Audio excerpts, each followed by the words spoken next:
আপনারা দেখছেন BM news TV. জানাবো আজকের বাছাই করা 10টি তাজা খবর। শুরুতেই হেডলাইন্স।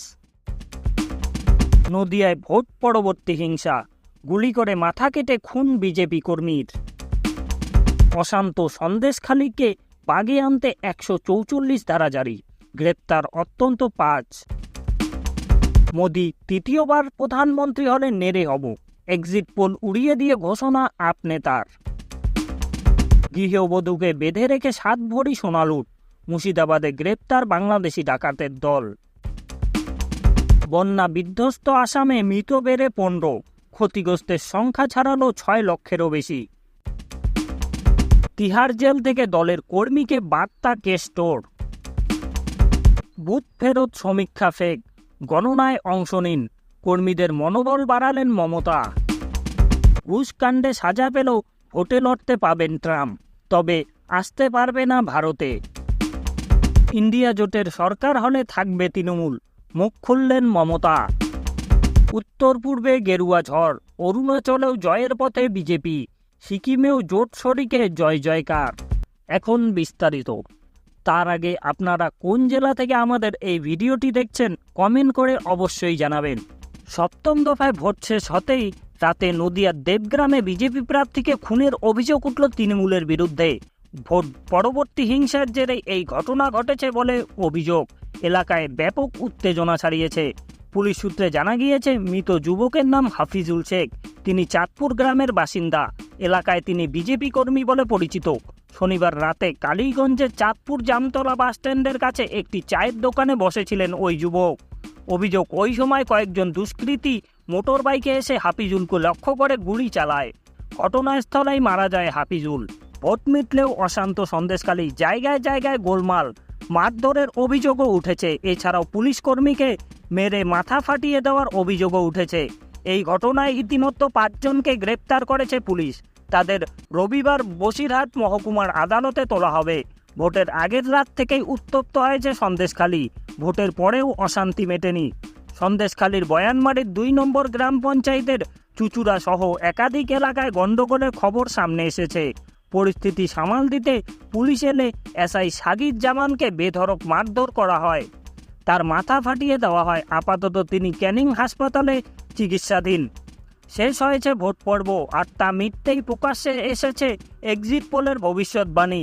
যা বলেছে এনডিএর প্রত্যাবর্তন নিশ্চিত, বরং গতবারের থেকে বেশি আসন পেতে চলেছে তারা। কিন্তু বুথ ফেরত সমীক্ষা মানতে রাজি নন আপ নেতা সোমনাথ ভারতী। তিনি দাবি করেন, যদি নরেন্দ্র মোদী তৃতীয়বারের জন্য প্রধানমন্ত্রী হন তাহলে তিনি নিজের মাথা মুড়িয়ে ফেলে নেড়ে হয়ে যাবেন। সোমনাথ নিজেও এবার নির্বাচনে লড়ছেন নয়াদিল্লি কেন্দ্রে। ওই কেন্দ্রে প্রাক্তন কেন্দ্রীয় মন্ত্রী সুষমা স্বরাজের কন্যা বাউরি স্বরাজ তার প্রতিদ্বন্দ্বিতায় রয়েছে। মুর্শিদাবাদে গ্রেপ্তার বাংলাদেশি ডাকাত। রঘুনাথগঞ্জে ডাকাতির ঘটনায় তাকে গ্রেপ্তার করা হয়েছে বলে জানিয়েছেন বহরমপুর থানার পুলিশ। তার কাছ থেকে প্রচুর সোনা গয়না উদ্ধার করা হয়েছে। পুলিশ সূত্রে খবর, ধৃতের নাম আজিজুল শেখ। রবিবার ভোররাতে বহরমপুরের গোয়াল লজ থেকে সোনার গহনা সহ তাকে গ্রেপ্তার করেছে বহরমপুর থানার পুলিশ।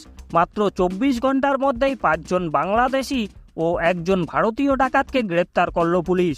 শুক্রবার রাত 12টা নাগাদ ডাকাতি হয় রঘুনাথগঞ্জ থানার জরুর গ্রামে।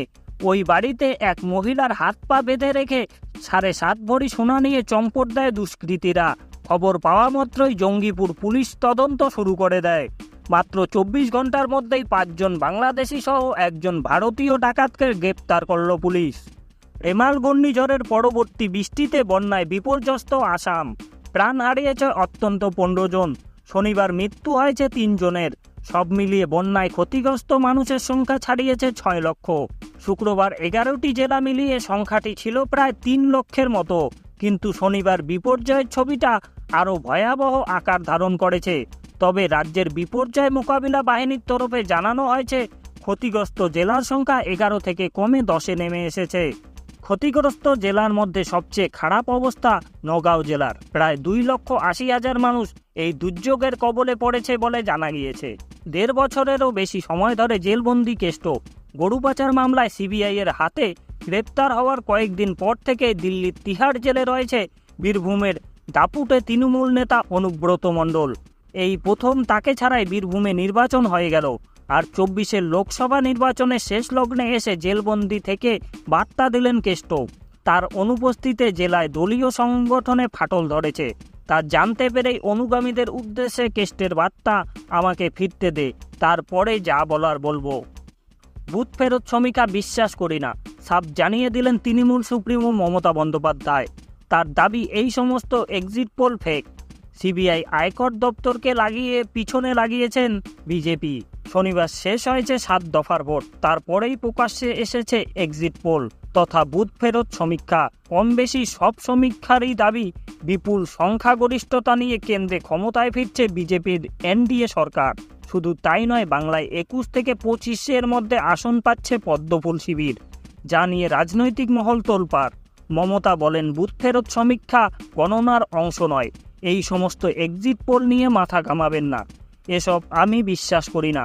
ফৌজদারি মামলায় দোষী সাব্যস্ত হয়েছেন প্রাক্তন মার্কিন প্রেসিডেন্ট ডোনাল্ড ট্রাম্প। জুলাই মাসের 11 তারিখে চূড়ান্ত সাজা ঘোষণা হলে জেলে যেতে হবে 77 বছর বয়সী মার্কিন প্রেসিডেন্ট ডোনাল্ড ট্রাম্পকে। এমনকি তার জন্য দরজা বন্ধ থাকবে ভারতসহ বেশ কয়েকটি দেশের। কারণ অপরাধমূলক ঘটনায় সাজাপ্রাপ্ত হলে বিশ্বের বেশ কিছু দেশ নির্দিষ্ট সময় পর্যন্ত প্রবেশের অধিকার দেয় না সাজাপ্রাপ্ত ব্যক্তিকে। সেই তালিকায় রয়েছে ভারত। শেষ হয়েছে লোকসভা নির্বাচনের ভোট পর্ব, মঙ্গলবার গণনা। আর তার আগেই এক্সিট পোলের ইঙ্গিত, অনায়াসে ফিরছেন বিজেপির এনডিএ সরকার। এই পরিস্থিতিতে বুথ ফেরত সমীক্ষাকে ফেক বলে দাবি করলেন মুখ্যমন্ত্রী মমতা বন্দ্যোপাধ্যায়। এক সর্বভারতীয় সংবাদ মাধ্যমের সঙ্গে কথা বলার সময় তৃণমূল সুপ্রিমো জানিয়ে দিলেন, ইন্ডিয়া জোট সরকার গড়লে সেখানে যোগ দিতে পারে তার দল। কিন্তু এখনও এ নিয়ে তিনি ভাবতে নারাজ। লোকসভা ভোটের ফল প্রকাশের আগেই উত্তর পূর্ব 2 রাজ্যে গেরুয়া ঝড়। লোকসভার সঙ্গেই অরুণাচল ও সিকিমে বিধানসভার ভোট গ্রহণ করা হয়। আজ ভোট গণনা শুরু হতেই প্রাথমিক টেট বলছে 2 রাজ্যেই গেরুয়া ঝড়। অরুণাচলে ইতিমধ্যে 43টি আসনে এগিয়ে বিজেপি। সিকিমেও বিরোধীদের মাটি ধরিয়ে ক্ষমতায় ফিরতে চলছে এনডিএ জোট সঙ্গী সিকিম ক্রান্তিকারী মোর্চা তথা এসকেএম। তারা 32টির মধ্যে 31টি আসনেই এগিয়ে রয়েছে। অরুণাচলে মোট 60টি আসন, ম্যাজিক ফিগার 31, অর্থাৎ সরকার গঠন করতে অত্যন্ত 31টি আসন প্রয়োজন। তার মধ্যে 10টিতে বিনা প্রতিদ্বন্দ্বিতায় জয় পেয়েছেন বিজেপি। বাকি 50টি আসনে ভোট হয়। সকাল 6টা থেকে গণনা শুরু হয়েছে। প্রাথমিক টেট বলছে 43 আসনেই এগিয়ে বিদায়ী মুখ্যমন্ত্রী পেমা খান্ডুর দল। খাতায় খুলতে পারেনি কংগ্রেস। এই প্রসঙ্গে বলে রাখা দরকার, অরুণাচলের মুখ্যমন্ত্রী ছিলেন পেমা খান্ডুই। তিনি বিনা প্রতিদ্বন্দ্বিতায় জয় পেয়েছেন। এবার তিনি যে মুখ্যমন্ত্রী পদে বসবেন তা একেবারে নিশ্চিত। খবর শুনছিলেন বিএম নিউজ টিভির পক্ষ থেকে। এখনকার মতো এই পর্যন্তই, ধন্যবাদ।